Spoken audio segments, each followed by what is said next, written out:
Merry Christmas. কালকে Christmas ছিল, তো আমাদের ঝাড়গ্রাম দেখো কি সুন্দরভাবে আলোকসজ্জায় সাজিয়েছে। চার্চের জন্য আমাদের এখানে একটা চার্চ রয়েছে, সেখানে জন্য আমরা সেখানের উদ্দেশ্যে বেরিয়েছি।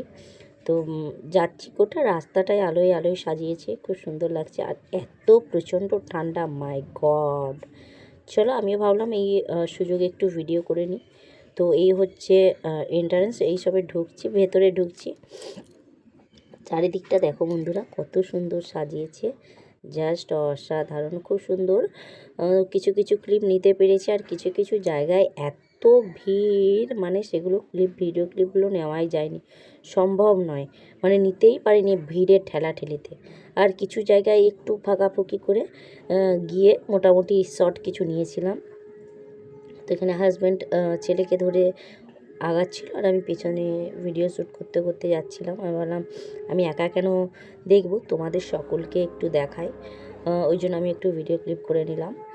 ফুল দিয়ে এত সুন্দর ভেতরটা সাজিয়েছিল, জাস্ট অসাধারণ। এরপর একদম ভেতরে, যেটা মেন চার্চ, ভেতরটা যেখানে সবাই বসে প্রার্থনা করে, যাই হোক, তো সেখানে দেখো অনেকে কিন্তু বসেছিল, অনেকে বসেছিল। এবং আমাদের আর এই 25 তারিখটা সবার জন্য খোলা থাকে, সবাই প্রত্যেকেই ওখানে যায় এবং প্রচণ্ড ভিড় হয়।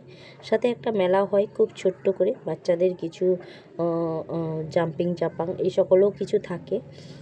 বাচ্চারা গেলে কিন্তু খুবই মজা পাবে আর কি। তো এই হচ্ছে ভেতরটা অনেকক্ষণ পর ঢোকার চান্স পেয়েছি। সাইড কাটিয়ে কাটিয়ে কোনো রকম একটু ভিডিও করে নিলাম।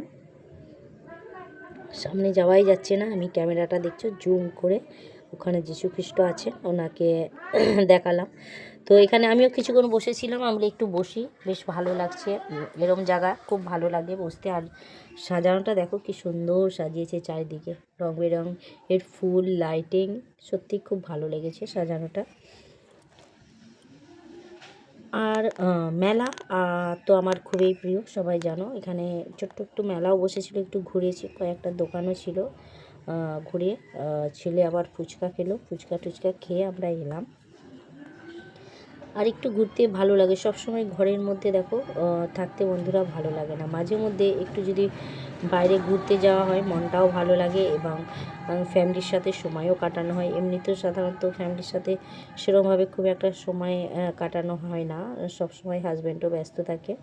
তোমরা চার্চের বাইরেটা বেরিয়ে এসেছি, সেখানটাও দেখো কি সুন্দর করে সাজিয়েছিল, দারুণ বালি দিয়ে। আর এখানে লাইটিংটা খুব ভালো ছিল, মানে দেখতে এত সুন্দর লাগছে। পেছনটা কিন্তু ওটা সবুজ একটা, ওটা কিন্তু নিম গাছ ছিল, একটা গাছ ছিল, ওটা কিন্তু ডেকোরেশন না, ওটা গাছেই ছিল, মানে জেনুইন, মানে অরিজিনাল গাছ।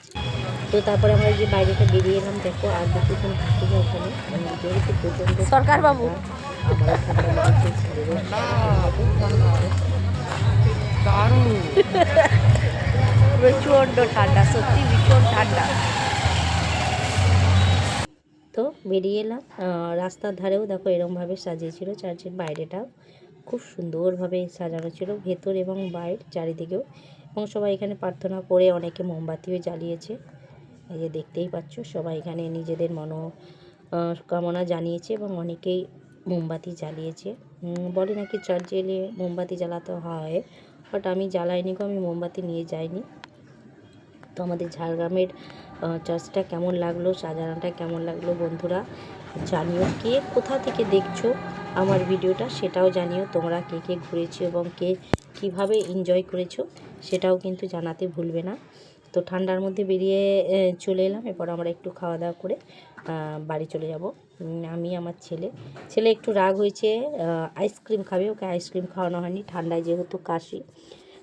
আমি যেহেতু আইসক্রিমটাই ভালোবাসি, বাট ছেলের জন্য আমিও আইসক্রিম খাইনি, কারণ আমি খেলেই ছেলে খাবে, ওই জন্য ছেলে মুখ ভার, মুখ গমড়া, ভিডিওতে আসবে না, এরকমের একটা ব্যাপার। যাই হোক, চলো, আমার পুরো ব্লগটা কেমন লাগলো জানিও। সবাই নিজের এবং নিজের পরিবারের খেয়াল রেখো। টাটা সবাইকে।